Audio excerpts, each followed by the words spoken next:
საუნშვიდობის მეგობრებო, მოგესალმებით. ტექნიკური პრობლემები იყო და გაითიშა წინა ჩართვა. იმედია დიდხანს არ შეგაწყენთ თავს და იმედია ეს ჩართვა მაინც მოხერხდება. მოკლედ არ ვაპირებდი დღეს ვიდეო ლაივის ჩაწერას. უბრალოდ ჩემს ამდილანდელ პოსტს Facebook-ის გვერდზე, ვინც არ იცის, მინდა გაჩვენოთ, რომელიც ეხებოდა სოციალურ ქსელებში გავრცელებულ ინფორმაციას, სადაც იყო ესე რომ ვთქვათ, ოფიციალური სტრუქტურის მიერ, შინაგან საქმეთა სამინისტროს თანამშრომლის მიერ დაჯარიმებული ვიღაც თურქეთის მოქალაქის, ესე რომ ვთქვათ, საჯარიმო ფურცელი გავრცელებული და აჭარის შემდეგ დაწერილი იყო თურქეთი. მოკლედ არ ვიცი ახლა ეს ვინ როგორ აღიქვა და რანაირად აღიქვა, მაგრამ ყოველ შემთხვევაში ვინც ელემენტარულ დონეზე ქართული ენა იცის და ქართული ესმის, აჭარა თურქეთი ნიშნავს თურქეთის ნაწილ აჭარას. კუთვნილებითი, ასე რომ ვთქვათ, ფორმა არის. დავდები ეს და რა თქმა უნდა, ხალხმა გამოხატა თავისი რეაქცია. შეგიძლიათ თქვენც ნახოთ დევს, აგერ არის.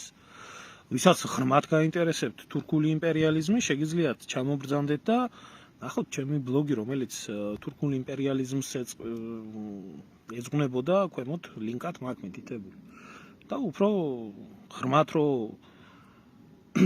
ჩაწვდეთ ამ საკითხის არსს, რატო არის ესეთ დამოკიდებულება, მოისმინეთ და ნახეთ და გაირკვევით. და მოკლედ ატყდა იქ, ესე რომ ვთქვათ, ქოცი პირდაპირ ვიტყვი რა, ხელისუფლების მომხრე ტროლებიდან თუ ცოცხალი ადამიანებიდან, რა, რეალური ადამიანებიდან გამპრავებლებს ვეძახი მე ამ ადამიანებს, რომ თურმე მე ამას რას ვამბობ, ამას როგორ ვამბობ, ეს როგორ შეიძლება, ეს როგორ ვთქვი, როგორ დავდები, მე პროვოკაციას ვაწყობ და ესე შემდეგ. ბიჭო, ერთი მე რა პროვოკაციას ვაწყობ, როდესაც ეს არის ოფიციალური სტრუქტურა, შინაგან საქმეთა სამინისტრო და შინაგან საქმეთა სამინისტრო ელემენტარულად ვერ ახერხებს იმას, რომ გარკვევით შეადგინოს საჯარიმო ოქმი, რომელშიც შავით თეთრზე გასაგებად იქნება ყველაფერი მითითებული, რომ რა რას ნიშნავს.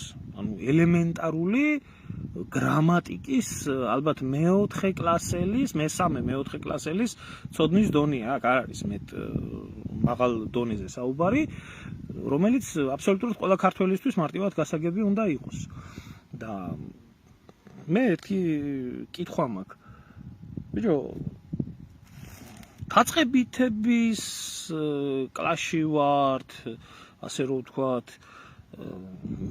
თუ რას ნიშნავს ის, რომ ოფიციალური სტრუქტურა ისე წერს ოქმს და ოფიციალურ დონეზე, რომ ვერ ახდენს ადამიანი ნორმალურად ამ ყველაფრის აღქმას. ეს ჩემი ბრალი არის? არა, მე მინდა ვკითხო აი ამ დასწირებულ, გამოსწირებულ ჯოგ ხალხს, რომლებიც მზად არიან იმისთვის, რომ ყველაფერი გააправონ, გამომიხდენ აქ თურმე და მე ვაწყობ თურმე პროვოკაციას, როდესაც შინაგან საქმეთა სამინისტროს ოფიცერი ვერ ახდენს ელემენტარული საჯარიმო ოქმის შედგენას და ეს არ ყოფილა ერთეული პრობლემა, მე როგორც გამოჩნდა, იმიტომ რომ უცხო ქვეყნის მოქალაქეებზე როგორც ხდება თურმე შეიძლება აქ ეწეროს რუსეთი, შეიძლება ეწეროს გერმანია, შეიძლება ეწეროს ამერიკა და ასე შემდეგ. არა აქვს მნიშვნელობა. ამ შემთხვევაში, ყოველ შემთხვევაში თურქეთი არის. ხო, აქედან გამომდინარე, ეს ჩემი ბრალი არის თუ სისტემის ბრალი არის, რომელმაც ქართული ენა, მშობლიური ენა, ოფიციალური სისტემის სამინისტროს ოფიცერი, რომელსაც არ შეუძლია ელემენტარულად გასაგებ ენაზე დაწეროს ჯარიმა და როდესაც აი რა პატრიოტიზმი უნდა მოვთხოვო ახლა მე ამათ და რა გაგებაზე უნდა ველაპარაკო, როდესაც ქართულ ენას და ლიტერატურას და ენა ქართული, რომელიც არის უნიკალური ენა, უნიკალური დამწერლობა გვაქვს 14 ანბანში ერთ-ერთი არის და სოფლიოს არამატერიალურ, ესე რომ ვთქვათ, საოცრებებში არის შეტანილი ერთ-ერთი ინდონეზი არ იცის შინაგან საქმეთა სამინისტროს ოფიცერმა და შინაგან საქმეთა სამინისტროს არ ვიცი იმ სტრუქტურის წარმომადგენელმა, რომელიც ახდენს სისტემაში შეტანილი ბრძანების მითითებას, რომ ოქმზე იყოს, საჯარიმო ოქმზე იყოს ასეთი იდიოტიზმი დაწერილი, ეს ჩემი პროვოკაცია არის?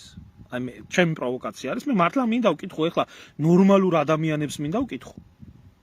ეს ჩემი ბრალი არის თუ თქვენი ბრალი არის, რომლებსაც გააქვთ პრეტენზია, გააქვთ ხელისუფლების მართვის სადავეები და მესამე კლასელის დონეზე სისტემურად, ეს არ არის ინდივიდუალური გამოხტომა, სისტემურად ვერ ახერხებს შინაგან საქმეთა სამინისტრო ოქმი დაწეროს ისე, რომ ელემენტარულად ქართულ ენაზე იყოს მარტივად განმარტებული, უმარტივესი ქართული ენა, რომელშიც არ არსებობს დიდი ასო, არ არსებობს პატარა ასო, რომელშიც არ არსებობს არანაირი, ესე რომ ვთქვათ, მდედრობითი და მამრობითი სქესი, როგორც იწერება, როგორც იკითხება, მეტნაირი მარტივი გაგების ენა თუ სადმე შეიძლება არსებობდეს და იმდენად დებილი და იმდენად ავადმყოფი უნდა იყოს შინაგან საქმეთა სამინისტროს, ვინც ამ საკითხს ყოველ შემთხვევაში ჯარიმების წერა კარგად იცით, თქვენი დედას შევეცი მე დიდი ან პატარიანად გაჭირვებულ და გაღატაკებულ ხალხზე იმ წუთში ჯარიმაზე გაქვთ ხელები, ვინმე რამეს გეტყვით ჯარიმა, ვინმე რამეს გეტყვით ჯარიმა, თქვენ მოგიტყავთ გამომწველავი დედის ტრაკი, ბიჭო, ქვეყანაში საარსებო მინიმუმი 200 ლარია და 2000 ლარი არის ჯარიმა. და ქვეყანაში მინიმალური ხელფასი კანონით მე არ ვიცი ვინ რას იხდის 20 ლარია თვეში გაწერილი და ჯარიმა არის 2000 მინიმალური. თქვენი დედას შევეცი მე. ელემენტარულად თუ ეს 100 არ არის, მაშინ მითხარით რომ ეს 100 არ არის და წერა კითხვა არ იცით, ქვედედა მოწყობილება და სისტემურად არ იცით. აზრის აწყობა რომ ეს ყველაფერი ასე დაალაგოთ. ნუ გასაგებია რომ დებილები გვყავს, ავადმყოფები გვყავს ხელისუფლებაში, რომლებმაც ელემენტარულად ოქმის წერა სისტემურ დონეზე არ იციან. ახლა იმაზე არ არის ლაპარაკი, რომ მე თვითონ ასე მაქვს ჩემ თავზე გამოცდილი, როდესაც დამიჭერეს პატრულის თანამშრომლებმა და სხვათა შორის დამიჭირეს ზუსტად იმის გამო, რომ აჭარაში თურმე არ შეიძლებოდა აღნიშნა დიდგორობის და როგორ შეიძლებოდა ბათუმში ჩვენ უკვე გადაწყვეტილი დავით აღმაშენებლის ძეგლის დადგმა მოგვეთხოვა, აი ამის გამო დამიჭირეს მე პირადად და ჩემი მეგობრები. ეს ცალკე საკითხი არის კიდევ დებილებისთვის, ავადმყოფებისთვის, თუ ჩემთვის ეს ყველაფერი რატო არის ცოტა სხვანაირად გასაგები და თქვენთვის გამოსწრებულებისთვის რატო არის მარტივად გასაგები თურმე და მე ვარ თურმე პროვოკატორი და თქვენ ხართ თურმე მაგრად მოაზროვნე პატრიოტები, რომლებსაც თურმე შეგიძლიათ ამ ყველაფერში პრობლემა ვერ დაინახოთ. მე ვხედავ ამ პრობლემას და რატო ვხედავ ამ პრობლემას, იცით? იმიტომ რომ ჩემი ერის ისტორიის ყველაზე დიდი გამარჯვება, რომლის 900 წლის თავიც მოდიოდა 2021 წელს, 900 წლის თავი, ზუსტად მაშინ 900 წლის თავი ბათუმში მე რო არ აღმანიშნიეს კაპეზეზე, იზოლატორში. დიახ, და მე თურმე არ მქონდა უფლება რომ ბათუმში ჩავსულიყავი და დიდგორობა აღმენიშნა. აი თუ არ არის აჭარა თურქეთი აი ამ ლოგიკიდან გამომდინარე და ამის გამო მე კიდე ორი სასამართლო მქონდა, რომ ჩემი სიმართლე დამემტკიცებია ჩემ ქვეყანაში, რომ მე ბათუმში მქონდა კანონიერი უფლება აღმენიშნა დიდგორობის 900 წლის დღესასწაული.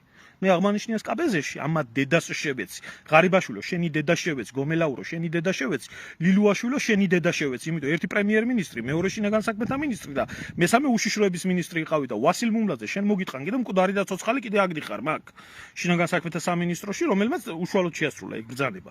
ხო და მე ჩემთვის ძალიან მარტივად გასაგები არის, რომ აჭარა დიდი ხანია არ არის ქართული სახელმწიფოს სამართლებრივი სივრცე ბოლომდე. და ვგრძნობთ ჩვენ ამ ყველაფერს რა. ხედავთ ამ ყველაფერს სხვადასხვა ასე რომ ვთქვათ კუთხიდან. და მათ შორის აი ამ კუთხიდანაც ვხედავთ ამ ყველაფერს. და როდესაც ამას მე ვამბობ, მე მაქვს ამის თქმის მიზეზი. ამის თქმის მიზეზი გამაჩნია. და აი ამ გამправებლებს მინდა გითხრათ, აი რომ გამომიხტებით აქ და აი გაჩვენებთ ახლა რა გამправებლების უბრალოდ გული ამერია რა, არ ვაპირებდი ამათზე პასუხს ნამდვილად. აი დააკვირდით აქ ვიღაცას, რა ვიცი, ქართული გვარიც არა აქ. აი შეხედეთ, აჭარაში დაჯარიმება მოხდა, თურქეთის მოქალაქე არის, გერმანიის მოქალაქე რო იყოს, გერმანია ეზე აჭარას ჩვენ არავინ გვედავება. ეს ვიღაც ჩამოყალიბებული, რა ვიცი, რა აზროვნების, ესე იგი სწორია, გაიგეთ? ანუ მე ვარ დებილი, ჩვენ ვართ დებილები, ჩვენ ვერაფერს ვერ ხვდებით, 3 კლასი განათლება არ აქვს, 2 კლასის უკაცრავად, შეიძლება 2 კლასის დონეც არის. აღარ მახსოვს ახლა პროგრამა. ამათთვის, აი ამ ქოცებისთვის, აი გაჩვენებთ ელემენტარულად აი ამ ქოცბანდისთვის, რომლებისთვისაც წმინდა ბიძინა არის, ამოსავალი წერტილი, აი და რეპს ბოდავ ხართ. აი დააკვირდით ახლა აი დებილიზმის გამოვლინებას ქართულ საზოგადოებაში. კიდე გაჩვენებთ. ხო, ანუ ესენი მარტივად გებულობენ აი ამ ყველაფერს, იცით? და აი აქ ერთი ქალბატონი წერს, რომ პატრულის თანამშრომელმა განუმარტა. მე მესმის ქალბატონო თქვენი რასაც ამბობთ, იმიტომ რომ საერთოდ აზრობრივ განმარტებას ფილოლოგები ახდენენ. აზრობრივ განმარტებას პატრულის თანამშრომელი არ ახდენს. პატრულის თანამშრომელის მოვალეობა არის დაწერილი კანონის შეასრულოს და საზოგადოებრივი წესრიგი დაიცვას.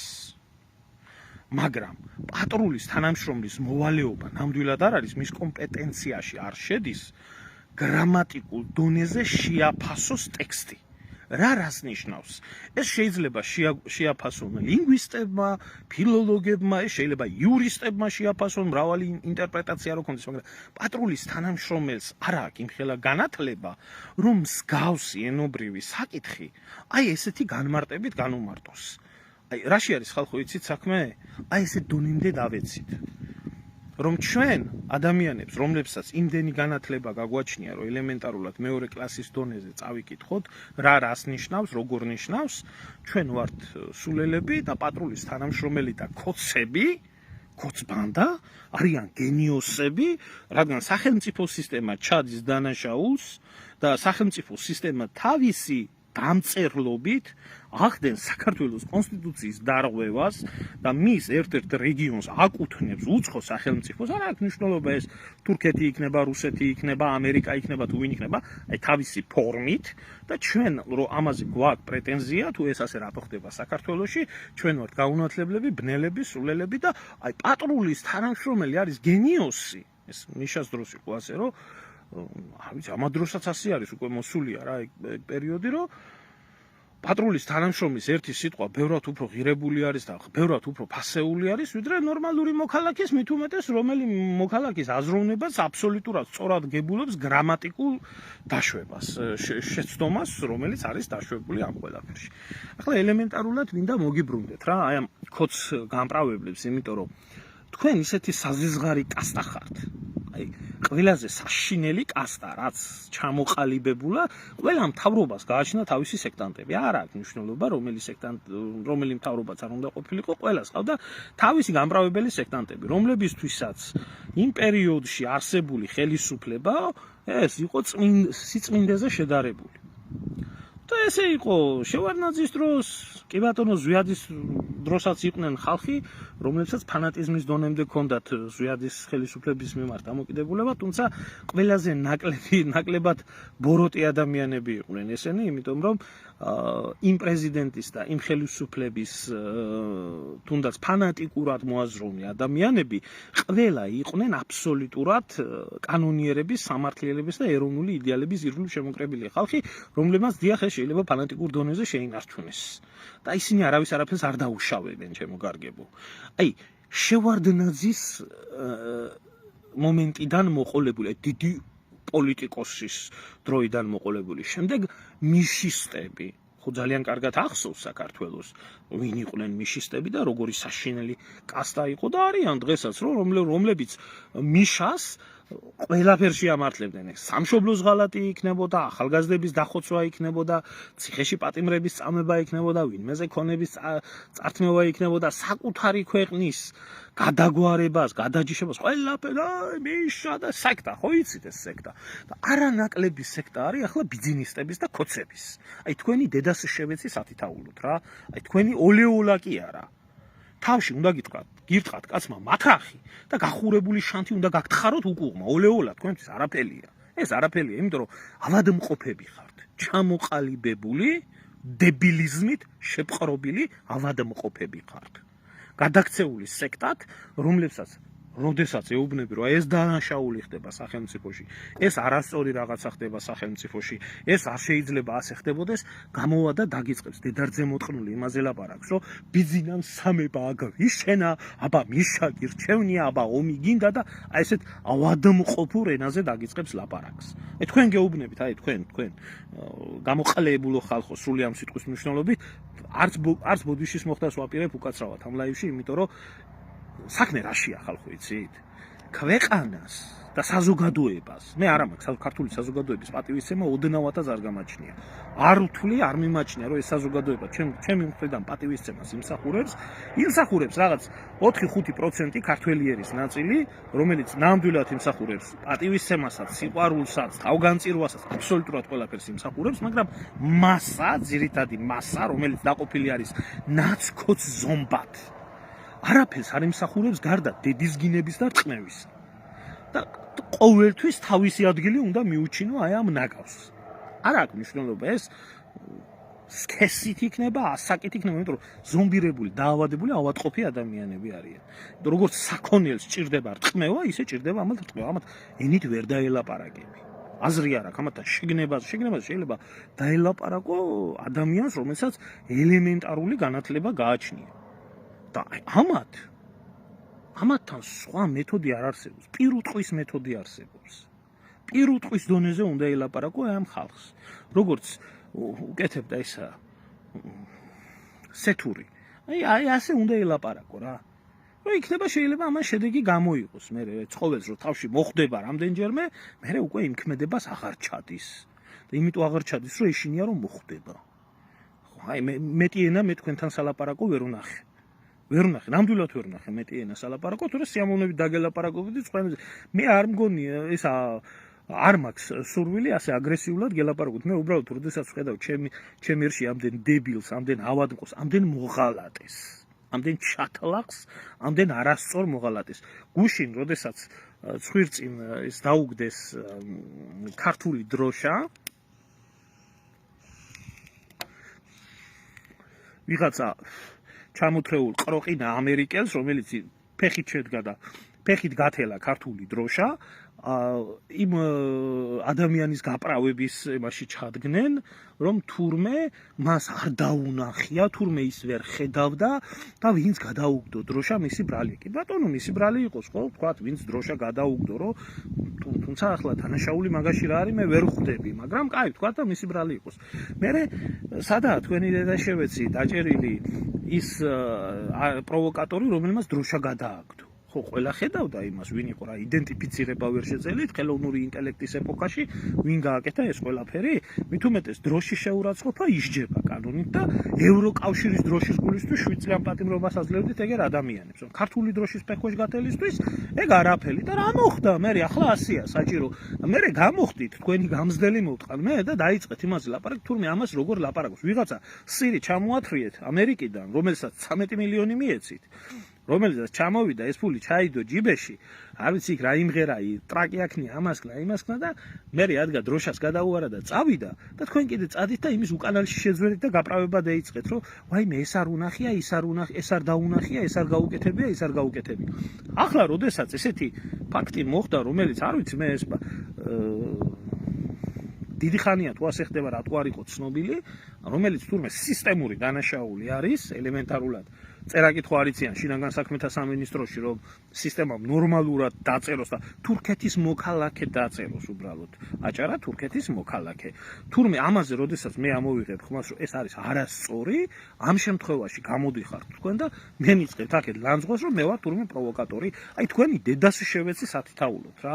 აი ეგეთი ნაძირალა ვირთხებით რო ხართ ავსებული, ხო, ასეთ დამპალ საზოგადოებას, ასეთ აყროლებულ საზოგადოებას. პირდაპირ გეტყვით, აი ქოცებს გეუბნებით, მოგმართავთ, რომელიც ყველაფერში გააправებ თქვენ სისტემას და თქვენ რეჟიმს, იქნება ეს პატრულის მიერ დაწერილი აჭარა თურქეთი არის, ისა რა ქვია, დროშა, რომელიც რო გკითხოთ, კაცმა დროშა თქვენთვის უმაღლესი არის და რაღაც არის და კანონის დონეზე გაქვთ დასული და ვინმე გამოვიდა ოფიციალური პირი, ვინც ამ ტრაკის ქნევას აწყობდა ემაში და ბოდიში მოიხადა, კულტურის მინისტრი გამოეთესლა და ბოდიში მოიხადა, დაგმო ეს საქციელი.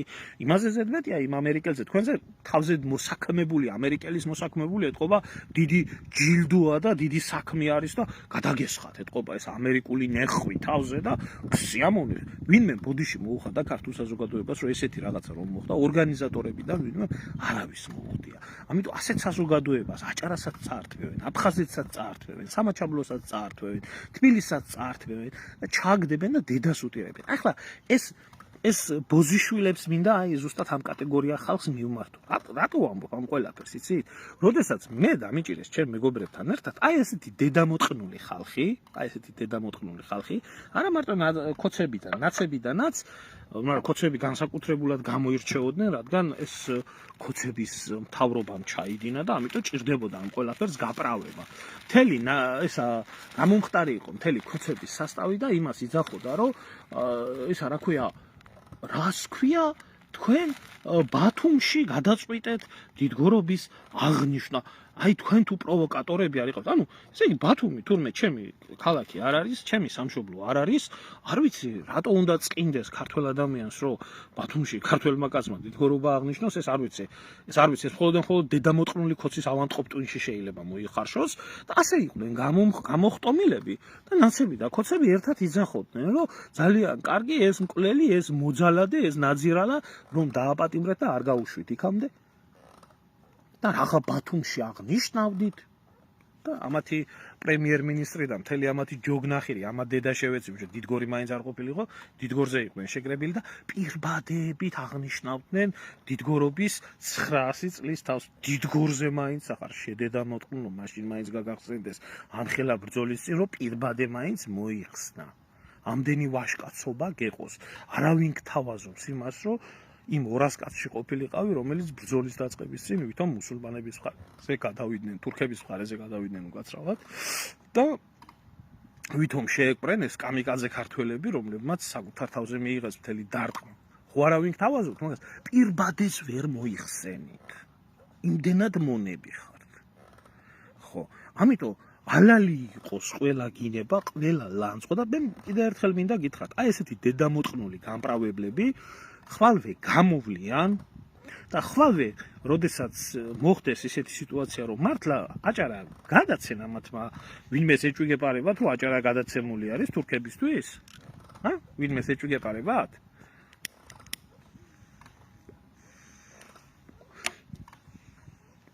და გადავიდეს დე-იურეთ ოფიციალურად გადასცენ აჭარა, საქმე რაში არის, იცი, ეს ბოზიშვილი გამპრავებლები გამოხტებიან და იტყვიან, რომ ეთყობა პოლიტიკურად ასე იყო, საჭირო წმინდა ბიზნამა უკეთესად იცის და ქოცებმა ასე იციანო. ამას რატო ვამბობ, იცი? რატო ვამბობ? იმიტომ ვამბობ, რომ ამის პრეცედენტი არსებობს. და ამის პრეცედენტი არსებობს დავით გარეჯთან დაკავშირებით. გარეჯთან დაკავშირებით ვინც ხმა მოიღო, ზოგი ციხეში ჩაყარეს, ზოგს 8 წლიანი მუხლები აუძრეს, მათ შორის მეც. იმის გამო რომ თურმე მე ეთნიკურ შუღლს ვაღვივებდი საქართველოში, რომ ვამბობდი, ისა რა ქვია, დავით გარეჯი საქართველო არის და თურმე ამის გამო მე ვიყავი დასაჭერი. თუ არა ვინც ეგ გააკეთა და ვინც აკეთებენ, ეგერ გულავობს ყველა. ხო, და აგერ ამ ბოზიშვილებმა კიდე იმაში რა ქვია, აზერბაიჯანელებს თურმე ღარიბი ქვეყანა ყოფილა აზერბაიჯანი და ვერ იხდის თურმე იმას რა ქვია, საელჩოს ფულს, საელჩოს ტერიტორია გადასცეს კიდე საჩუქრად. მეტნაირად როგორ გინდათ, მეტნაირად ტრაქში შეუძროთ ამ ხალხს, მე არ ვიცი. აი, როდესაც აი ამ სიმართლის მოსმენა არ გინდათ თქვენ, რომელზეც არ არსებობს, რომ ვინმე ნორმალური გამოვიდეს და პასუხი გამწეს.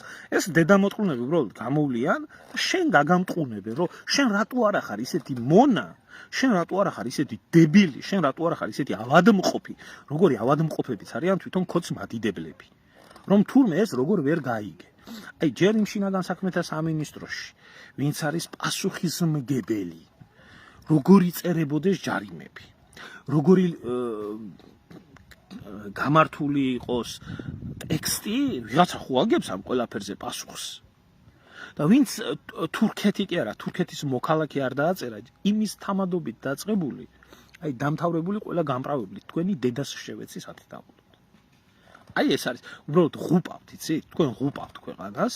ბევრ რამეში დაღუპული არის ქვეყანა და ალბათ რაღაცა ბოლომდე უნდა განადგურდეს ეს ქვეყანა, რომ შემდეგ რაღაცა ასია, საერთოდ ბუნების კანონია ასეთი, რაღაცა ბოლომდე უნდა განადგურდეს, რომ მე ხელახლა წარმოიშვას და თქვენ რა შეგეხებათ საზოგადოება, რომელიც გამოდიხართ და აბა მიშას ხო არ მოვა და აბა ხო ომი ხო არ იქნება და 41 და ეს და მაინც ასე ჯობია, თქვენ უარესის ღირსი ხართ. სული უნდა გაგძვრეთ, შიმშილშიც უნდა გაგძვრეთ სული, დამცირებაშიც უნდა გაგძვრეთ სული, ყველაფერში უნდა ამოგძვრეთ სული. აი, თბილისი ხო გახდა ეს არაბების ქალაქი. ხო დაბრუნდა ეს თბილისის საამირო და ზოგიერთ რო უკვირს, რომ როგორ ამბობენ არაბები 400 წელი მათი იყო და ბარ ასე თქვენ. 400 წელი რო ყოფილიყო რომელიმე ქალაქი ქართული, ჩვენ არ ვიტყოდით იმას, რომ ქართული ქალაქია?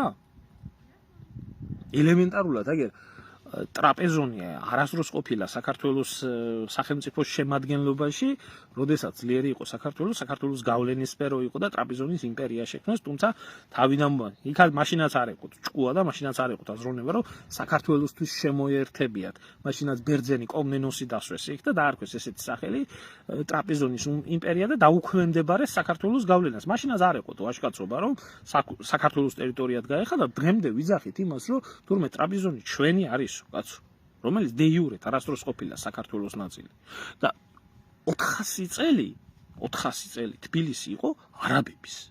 კი ბატონო, სანამ დავით აღმაშენებელი არ გაანთავისუფლება, ასე იყო.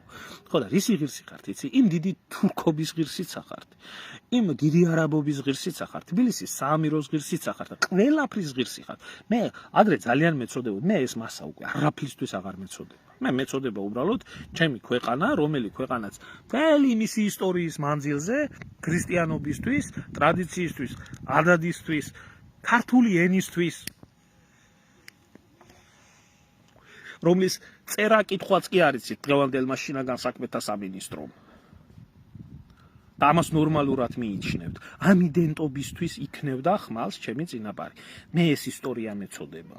თორე დღევანდელი საქართველოს და დღევანდელი ქართველობის უმრავლესობა მე საერთოდ აღარ მეწოდება იმ უბედურებისთვის, რა უბედურებაშიც აქვს ქვეყანას თავი გაყოფილი. ნამდვილად არ მეწოდება, იმიტომ რომ თავმოყარეობა დავიწყებული ხალხი შეწოდების ღირსი არ არის. უარესის ღირსია. მონა რომელიც დამონებულია ქვეყანა და მონა რომელიც თავისუფლებისთვის არ იბრძვის, ის ასმაგი მონობის ღირსია. აი ესაა ჩემო კარგო. გამოდით ახლა და გააправეთ რამენაირად შინაგან საქმეთა სამინისტროს მიერ დაწერილი მოღალატეობრივი, რა ქვია, ოქმი და დააბრალეთ იმას, რომ თურმე ჩვენ ვართ დებილები და ვერ გავიგეთ. ხო. აი, მადლობა ბატონო ბიძინა ღმერთმა დაგლოცოს და ღმერთმა, რა ვიცი, შარავანდედი გადაგაფაროს შენ და შენ პარტიას, შენი დედაშევეცი, რომ კარგად იცხოვრო და დიდხანს წამებაში ამოხადო ქართველებს სული. აბა შენ იცი, შენი დედაშევეცი და ყველა შენი ტაშის მკვრელის დედა მოვთხარ.